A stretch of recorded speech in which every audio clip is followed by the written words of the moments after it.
हे शिवरु मैया शारदा में गणपत देव मनावायो। हर शिवरु रे मैया शारदा में गणपत देव मनावायो। हर दन बाबा कुद्यावा नित उठ शीशन मावायो के बाबो अवतारी जियो जियो रे बाबो अवतारी मालानी में थोड़ा पर चबारियो के बाबो अवतारी अवतारी।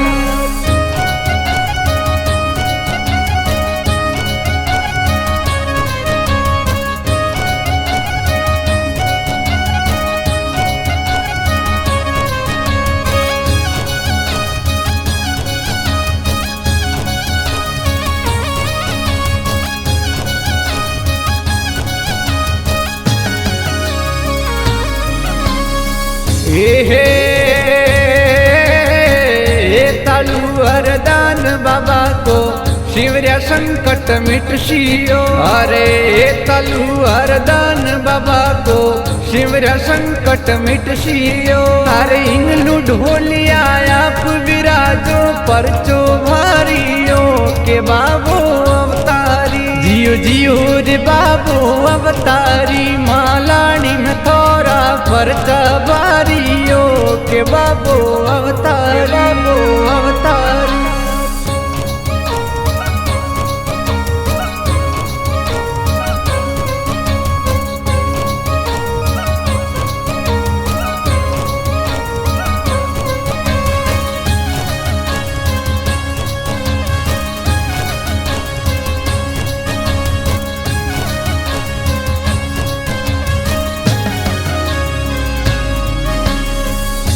हे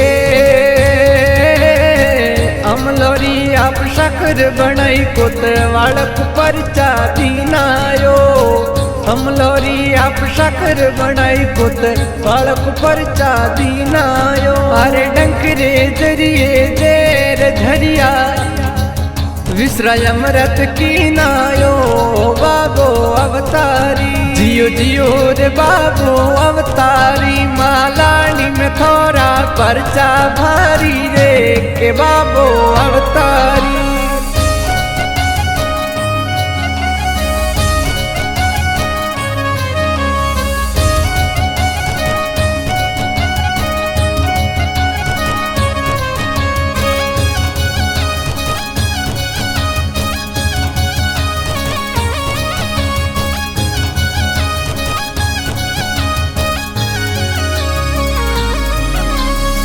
हे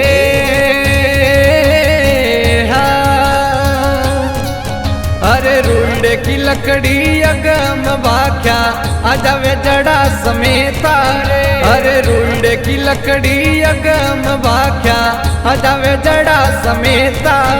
अरे हीरा रे मोती पन्नर जड़िया अजरा ढोलिया रे के बाबो अवतारी जियो जियो रे बाबो अवतारी मालानी में थोड़ा परचा भारी रे के बाबो अवतारी अवतारी।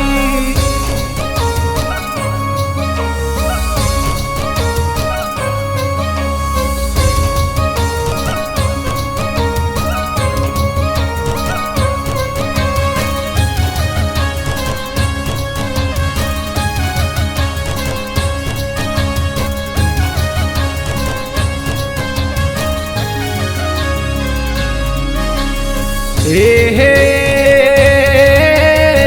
लाडू चाड़े चूरमा लीलोड़ाए नारेळयो। लाडू चाड़े चूरमाए लीलोड़ा नारेळयो।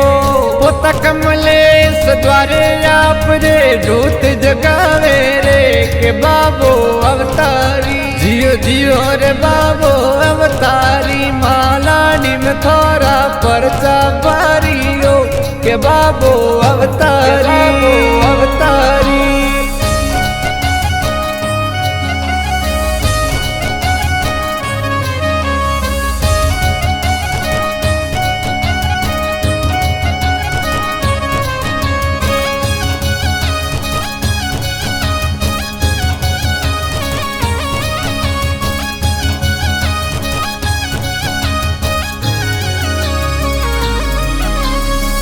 हे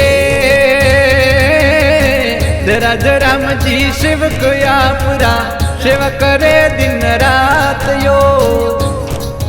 अरे दराज राम जी शिव को आपरा सेवा करे दिन रात यो। अरे भक्त नारायण मई मारा चरण जीत गावे यो के बाबो अवतारी जियो जियो रे बाबो अवतारी मालानी में थोड़ा परचा बारियो के बाबो अवतारी।